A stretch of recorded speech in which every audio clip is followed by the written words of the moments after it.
नदियाँ भारत की शान रही है। इनके वजूद ने हमें भोजन से लेकर बिजली तक सब कुछ दिया है।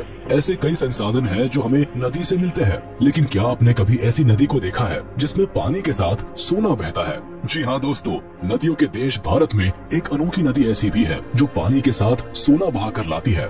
कई दशकों से लोग इस नदी से सोना निकालकर मुनाफा कमाते रहे हैं। आज भी इस नदी की तलहटी में लोग सोना खोजने पहुंच जाते हैं। ये नदी कहाँ है और कैसे इससे सोना निकलता है, चलिए आज हम आपको बताते हैं। बाजार में सोने की कीमत और अहमियत किसी से छिपी नहीं है। लोग शौक से सोना पहनते हैं और खरीदते हैं। बेशक बाजार में बिकने वाला ज्यादातर सोना खदानों से आता है और सोने को ढूंढने के लिए खदानों का सहारा लिया जाता है, लेकिन भारत की स्वर्ण रेखा नदी एक एक्सेप्शन है। इस नदी में लोग मछली पकड़ने से ज्यादा सोना लेने आते हैं। जी हाँ, झारखंड के छोटा नागपुर क्षेत्र में बहती स्वर्ण रेखा नदी सबसे अनोखी है। यहाँ रहने वाले लोग इसे नंदा नदी के नाम से भी बुलाते हैं। यहाँ के लोगों के लिए इस नदी का खास महत्व है। खास इसीलिए क्योंकि ये उन्हें केवल पानी मुहैया नहीं कराती, बल्कि वहाँ के लोगों के लिए रोजगार का साधन भी बनी हुई है। दरअसल दशकों से इस नदी की रेत से सोना निकाला जा रहा है। स्थानीय लोग रोज सुबह इस नदी में उतरते हैं और रेत छानकर इससे सोना इकट्ठा करते हैं और इससे पैसे कमाते हैं। ये काम कई घरों के लिए रोजगार का साधन है। उनकी कई पीढ़ियों ने इस काम से गुजारा चलाया है। झारखंड, पश्चिम बंगाल और उड़ीसा के कुछ इलाकों से बहकर निकलने वाली ये नदी असल में 474 किलोमीटर लंबी है। इसका उद्गम रांची से 16 किलोमीटर दूर है। नदी से लगे तमर और सरांदा जैसे कुछ खास इलाके हैं जहाँ सोना निकालने का काम किया जाता है। इसके अलावा दिलचस्प बात है कि स्वर्ण रेखा की एक सहायक नदी भी है जिसमें इसकी तरह ही सोना पाया जाता है। लोग इस नदी को करकरी कहकर बुलाते हैं। करकरी नदी में भी सोना ढूंढने वाले लोगों की कमी नहीं है। छोटे छोटे बच्चे भी इस नदी से सोना इकट्ठा करने का काम करते हैं। हालांकि नदी में सोना बहने का ये मतलब नहीं है कि यहाँ सोना पानी की तरह बहता है। दरअसल नदी में बहकर आने वाले सोने की मात्रा काफी कम होती है। इतनी कम कि एक आदमी महीने में 60 से 80 सोने के कण ही निकाल पाता है। कई बार तो महीने में 30 सोने के कण निकलना भी मुश्किल हो जाता है। यहाँ लोग एक कण को बेचकर 80 से 100 रुपए तक कमाई कर पाते हैं। इस हिसाब से एक आदमी की महीने की लगभग 5 से 8 हजार रुपए की कमाई ही होती है। खैर, अब सवाल आता है कि आखिर इस नदी से सोना आता कहां से है? भारत में कई नदियां ऐसी हैं जो काफी बड़ी और चौड़ी है, जिनमें खनिज, धातुएं और बहुत से प्राकृतिक संसाधन भी स्वर्ण रेखा नदी की तुलना में बहुत ज्यादा मौजूद है। लेकिन किसी भी नदी में आज तक सोने की धातु मिलने की बात नहीं सुनी। तो फिर इस नदी में ऐसा क्या खास है? आखिर इसके पानी में सोना कैसे मिलता है?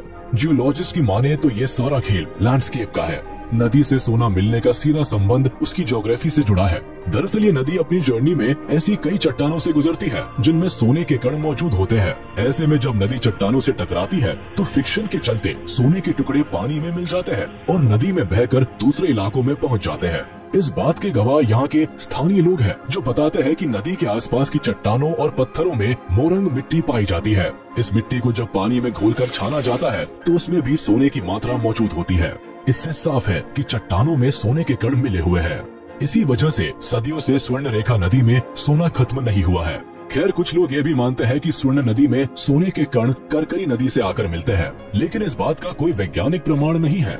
खैर, स्वर्ण रेखा नदी और उससे निकलने वाले सोने के बारे में तो आप जान गए, लेकिन खदानों से निकलने वाले सोने के बारे में आप क्या जानते हैं? आपको बता दें कि दुनिया भर में सबसे ज्यादा सोना अफ्रीका में पाया जाता है, लेकिन भारत में भी सोने की कई खदानें हैं। खास तौर पर दक्षिण हिस्से में सबसे ज्यादा गोल्ड माइनिंग की जाती है। कर्नाटका, झारखंड, आंध्र प्रदेश और केरला राज्य भारत के सबसे बड़े सोना उत्पादक राज्य है। खास तौर पर भारत की सबसे बड़ी सोने की खदान कर्नाटक में स्थित है। ये राज्य भारत के 88.7% सोने के उत्पादन के लिए जिम्मेदार है। यहाँ कई लाख टन सोने के भंडार हैं, जिन्हें खदानों से निकाला जाता है। सोने की खुदाई के लिए कर्नाटक में सबसे लोकप्रिय माइंस हुट्टी माइंस रही है। कर्नाटक के रायचूर में मौजूद हुट्टी माइंस कई सदियों से एक्टिव है। इससे सोना निकालने के लिए हर दिन 2000 टन से भी ज्यादा ओर को क्रश किया जाता है। हर एक टन से लगभग 2.6 ग्राम सोना एक्सट्रैक्ट होता है। वैसे बता दें कि खदान से सोने को एक्सट्रैक्ट करने की 2 मेथड्स होती है। पहली मेथड में केमिकल के इस्तेमाल से सोने को निकाला जाता है, जबकि दूसरा तरीका क्रशिंग का होता है। इसमें ओर को क्रश करके सोने को इकट्ठा किया जाता है और फिर उसे प्रेस करके गोल्डन बटन का आकार दिया जाता है। कर्नाटक की हुट्टी माइन से हर साल भारत को कई टन सोना मिलता है। इससे देश को भारी मुनाफा होता है। हुट्टी माइंस के अलावा कर्नाटक की सबसे बड़ी सोने की खदान कोलार गोल्ड फील्ड्स है। ये हमारे देश की सबसे बड़ी और लोकप्रिय सोने की खान है। आपको बता दे कि इसकी गिनती दुनिया की सबसे गहरी खदानों में भी होती है, लेकिन कई सालों से ये खदान पूरी तरह बंद है। इसके अलावा कर्नाटक में और भी दूसरी खदानें हैं जिसमें इसी प्रक्रिया से सोना बाहर निकाला जाता है। कर्नाटक के बाद आंध्र प्रदेश भारत का दूसरा सबसे बड़ा गोल्ड प्रोड्यूसर है। इस राज्य की सबसे पॉपुलर और सबसे इम्पोर्टेंट गोल्ड माइन रामागिरी है। ये गोल्ड माइन अनंतपुर जिले में मौजूद है और इसमें 16 टन गोल्ड रिजर्व मौजूद है, लेकिन दशकों से इस गोल्ड माइन को बंद रखा गया है और सोना निकालने का काम बिसानाटम और पलच्चचूर गोल्ड माइन से किया जा रहा है। आंध्र प्रदेश के बाद झारखंड भारत का तीसरा गोल्ड प्रोड्यूसर है। वैसे बता दे कि इस राज्य से मिलने वाले सोने की मात्रा कम है, क्योंकि इस राज्य को अपना सोना स्वर्ण रेखा नदी और उसकी सहायक नदी से मिलता है। झारखंड के अलावा भारत के केरल राज्य में भी थोड़ा सोना पाया जाता है, लेकिन इसकी मात्रा काफी कम है। ये सोना पुन्नापुजा रिवर और छलियारपुजा नदी के पास के इलाकों में मिलता है। तो ये थी भारत की वो नदियां और खदानें जिनकी वजह से भारतीय श्रृंगार में सोने की बड़ी अहमियत है। यकीन मानिए, सोने की छोटी सी मात्रा निकालने के लिए भी गोल्ड माइनर्स को कड़ी मशक्कत करनी पड़ती है। कई मजदूर दिन रात सोने की खदानों पर काम करते हैं और तब जाकर जरा सा सोना हाथ आता है। इससे पता चलता है कि भारत में सोने की क्वांटिटी काफी सीमित है और इसीलिए ये काफी महंगा है। तो दोस्तों, आज के लिए बस इतना ही। इंडियन गोल्ड से जुड़ी अनोखी जानकारी आपको कैसी लगी, हमें कमेंट सेक्शन में जरूर बताएं। हम जल्द हाजिर होंगे एक नया दिलचस्प टॉपिक लेकर।